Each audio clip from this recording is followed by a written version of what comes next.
नमस्कार दोस्तों, मैं लक्ष्मण यादव आज आपके सामने फिर से प्रदर्शित हो चुका हूँ क्लास 10th फिजिक्स को लेकर, जिसमें हम लोग कंटिन्यू कर रहे थे। जो हमारा चल रहा था प्रकाश का अपवर्तन। ठीक, प्रकाश का अपवर्तन हम लोग पढ़ रहे थे।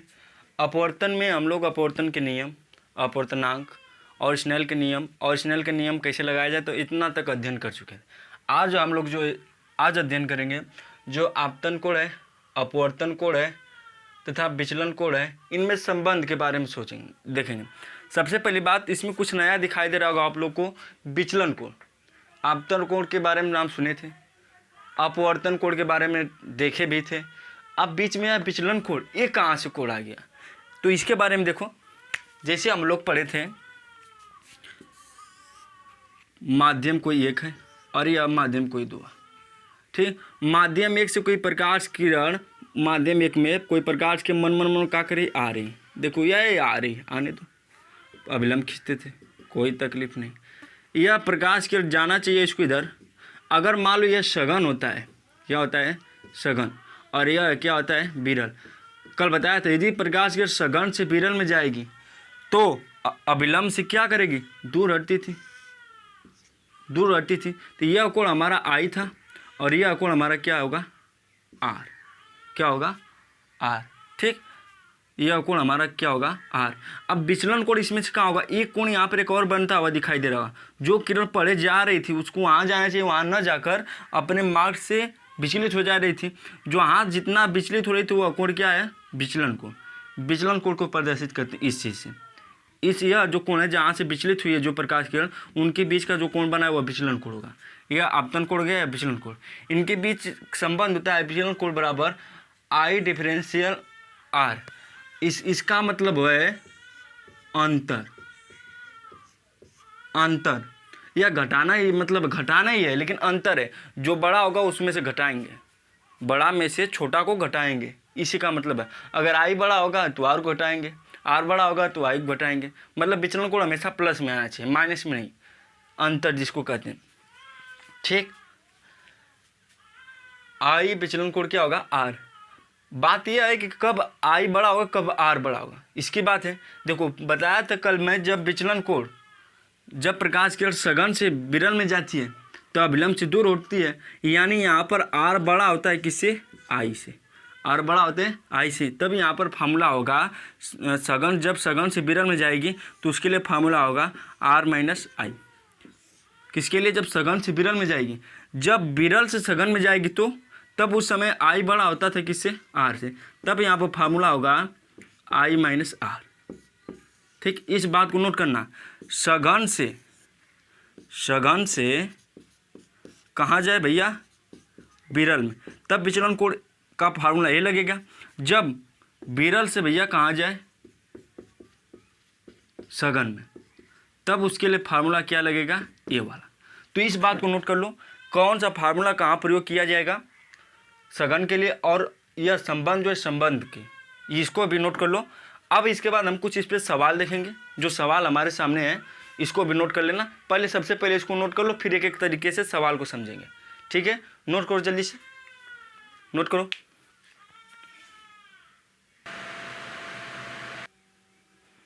चलो अब हम लोग देखते हैं इसके जो सवाल है, यहाँ पर जो 5-6 सवाल है उस सवाल को नोट करेंगे।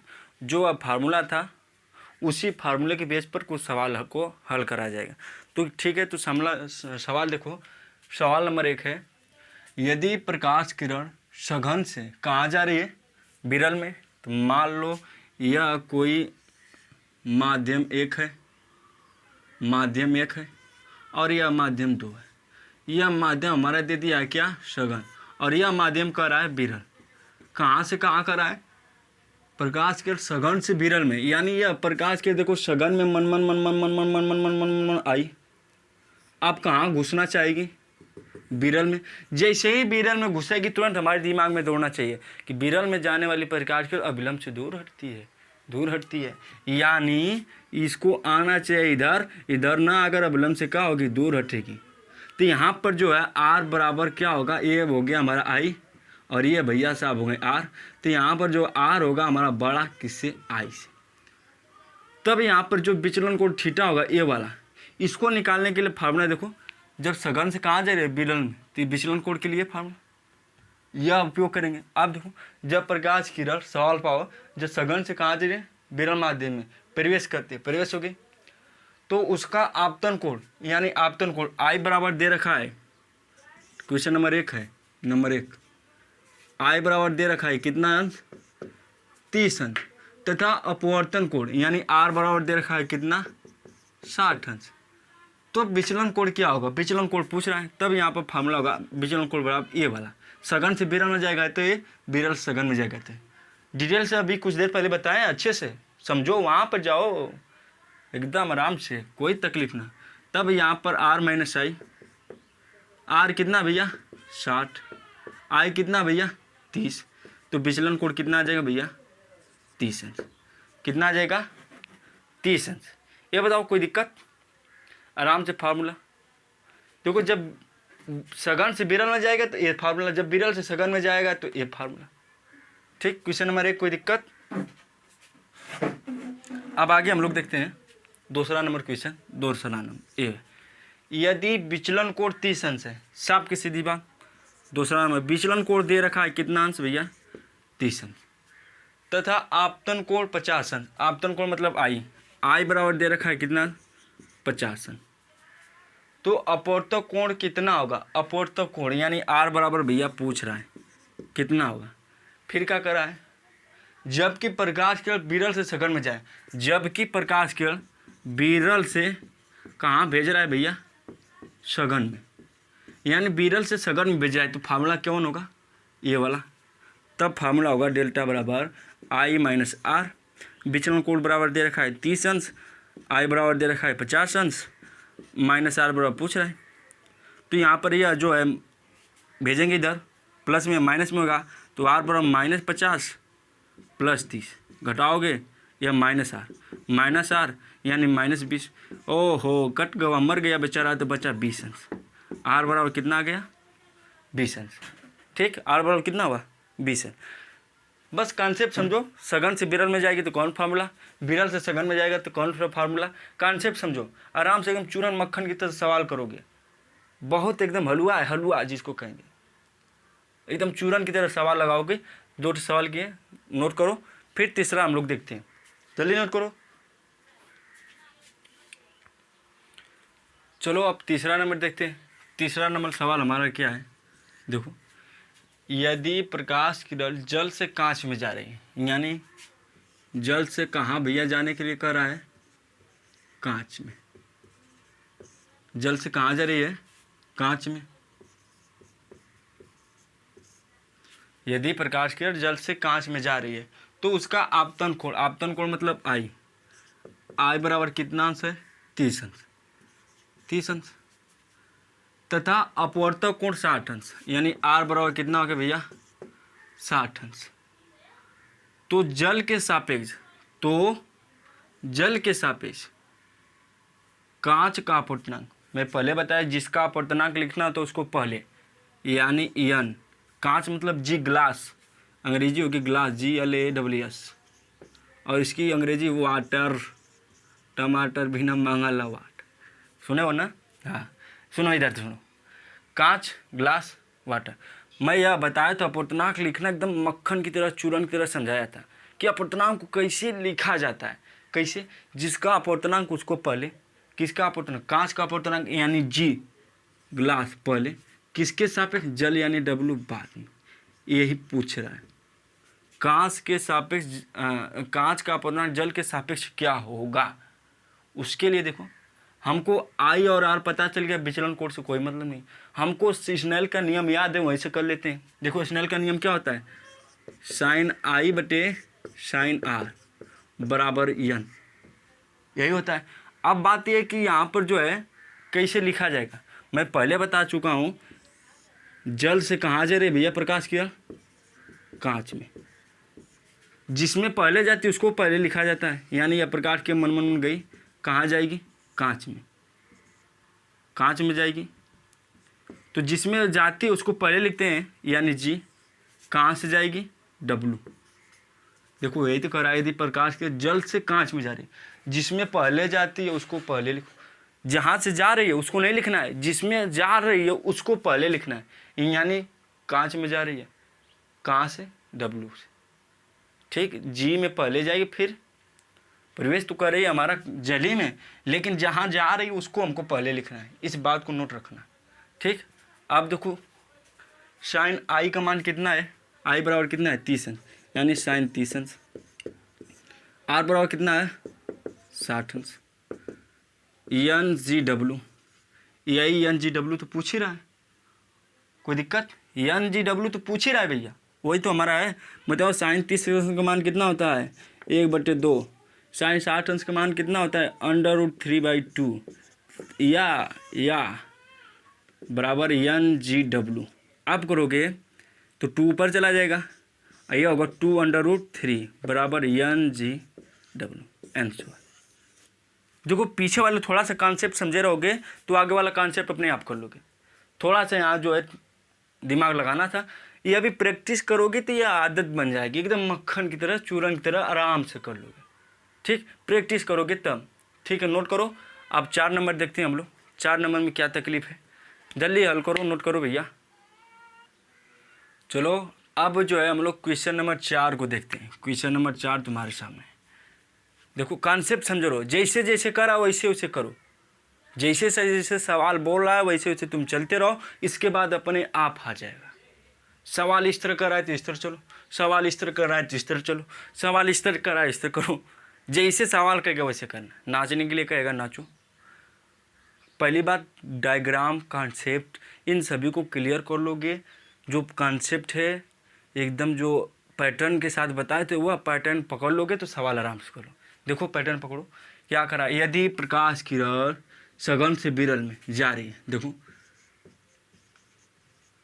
सघन से कहाँ जा रही है, विरल में, सघन से विरल में जा रही है, तो उसका आपतन कोण, यानी आपतन I बराबर कितना दे रखा है 30 अंश, तथा विचलन कोण 60 अंश, विचलन कोण बराबर कितना दे रखा है 60 अंश। तो विरल का अपवर्तनांक कांच के सापेक्ष क्या होगा, सॉरी विरल का अपवर्तनांक, यहाँ सघन लिख लेना, विरल का अपवर्तनांक सघन के सापेक्ष क्या होगा। यानी यह जो है सघन को मान लेते हैं हम लोग A, विरल को मान लेते हैं हम लोग B। तो यानी क्या करा है, विरल का अपवर्तनांक, जिसका अपवर्तनांक पहले B, किसके सापेक्ष A के सापेक्ष, NBA, ठीक भाई यही ना है। सघन को A माने, विरल को A, यानी BA।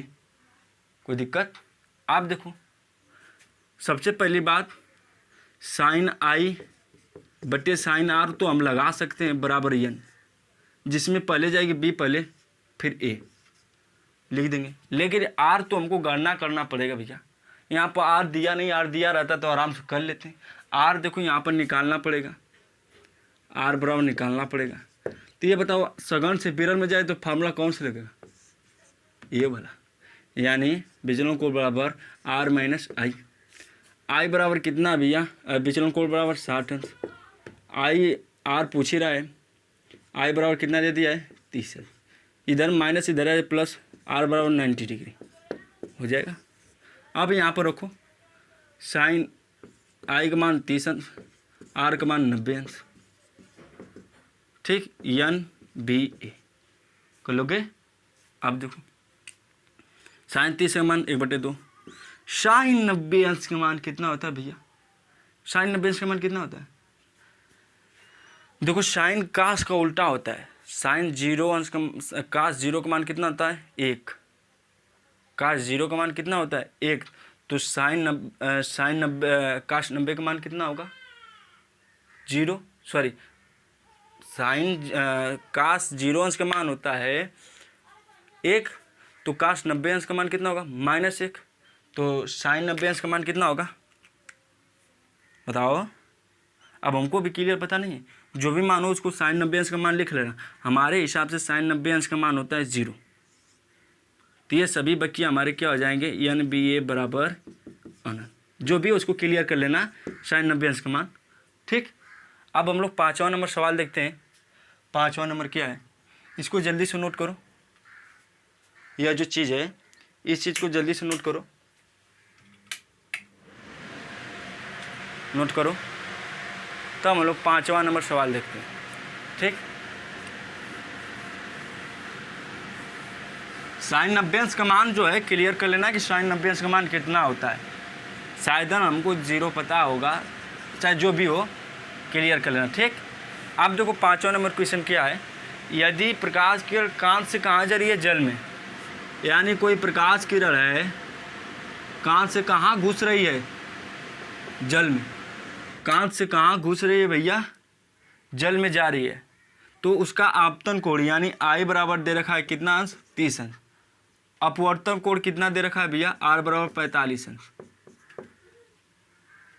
तो विचलन कोण पूछ रहा है, विचलन कोण क्या होगा, तथा कांच के सापेक्ष, किसके सापेक्ष, कांच के सापेक्ष जल का पूर्ण, जिसका पहले W हो गया और G, कांच से कहाँ जा रही है, जल में, यानी कांच से जल में जाए W हो गया, फिर क्या लिखो G, यही ना है जल का पूर्णांक, पहले बाद में। ठीक, अभी यहाँ तक हो गया, यही पूछ रहा है। हमको इतना पता है, विचलन कोण पहले निकाल लो। कांच सघन होगा कि जल, ये बताओ, कांच सघन होगा कि जल, कौन माध्यम सघन होगा। जैसे एक बाल्टी पानी ले लो और एक बाल्टी कांच का टुकड़ा भर लो, एक बाल्टी के पानी में हाथ डालो, देखो घुस जाता है। कांच के जो टुकड़ा बाल्टी में भरो उसमें हाथ डालो, इतना घुसेगा तुम्हारे जो है, घुसी नहीं, पहली बात तो घुस ही नहीं पाएगा, छोड़ो। पानी में पूरा हाथ डाल सकते हो लेकिन कांच में नहीं। देखो जल में डाल लो चल जाए, तो मतलब थोड़ा बहुत जगह है, यानी वह विरल है, किसके अपेक्षा, कांच की अपेक्षा। यानी कांच हमारा क्या हो जाएगा, सघन, और जल क्या हो जाएगा हमारा, विरल। आप बताओ प्रकाश की सघन से कहाँ जा रही है, विरल। इस चीज़ को भी नोटिस करना होगा, कौन माध्यम क्या है, विरल कैसा होगा, सघन होगा कि विरल होगा, इस बात को भी नोट करना है। यानी सघन से विरल में तो ये फार्मूला लगेगा, तो फार्मूला होगा R माइनस आई। तो R कितना भैया, 45 अंश, I कितना भैया, 30 अंश, तो विचलन कोण के बराबर कितना आ जाएगा, 15। ठीक, अब यहाँ पर फार्मूला लगाओ, साइन I बटे साइन R बराबर n। अब बात है लिखने की, जिसमें जा रही है पहले जल में W लिख लो, फिर किसको लिखोगे, कांच। ठीक, आप देखो साइन I 30 अंश, R 45 अंश बराबर साइन NWG। साइन 30 का मान 1/2, साइन 45 अंश का मान कितना होगा, 1/√2, या यानी NWG, यह हो जाएगा NWG बराबर हो जाएगा √2/2। यह तुम्हारा आंसर आ जाएगा। कहने का मतलब है जो कॉन्सेप्ट है उस कॉन्सेप्ट को समझो। ठीक, और सारे ढेर सारे सवाल कराएंगे, जो कॉन्सेप्ट इसमें कर आए उस कॉन्सेप्ट को समझ लोगे तो सवाल आराम से कर लोगे, तो मक्खन की तरह। सवाल में कोई दम नहीं है, जो कॉन्सेप्ट है, जो पैटर्न है, जैसे सवाल कर रहा है वैसे तुम चलो। देखो नहीं आएगा तो कहना, अगर कोई दिक्कत होती है तो कमेंट करो, कमेंट आपके लिए बनाए। तो ठीक है, अगले इसको नोट कर लो, फिर मुलाकात होती है अगले, हो सकता है आगे टॉपिक चलाएगा या तो क्वेश्चन चलेगा। अगर क्वेश्चन कोई दिक्कत होती है और सर क्वेश्चन बताइए तो कमेंट करो, ढेर सारे क्वेश्चन तुम्हारे सामने हम लोग बनाएंगे। तो धन्यवाद, फिर मुलाकात होती है, नमस्कार भैया। सबसे पहली बात सूचना है कि चैनल को हमारे जो है सब्सक्राइब कर लो, बहुत अच्छा रहेगा यार, बहुत मज़ा आएगा अगर सब्सक्राइब कर लोगे तो। फिजिक्स केमिस्ट्री की जो वीडियो है रेगुलर मिलती रहेगी, आने वाले भविष्य में सभी जो है अंग्रेजी हिंदी जो भी है सभी चलेगा। ठीक, तो इस बात को नोट कर लो। इसके बाद जो है धन्यवाद, फिर मुलाकात होती है, बाय बाय, नमस्कार दोस्तों, लव यू सो मच।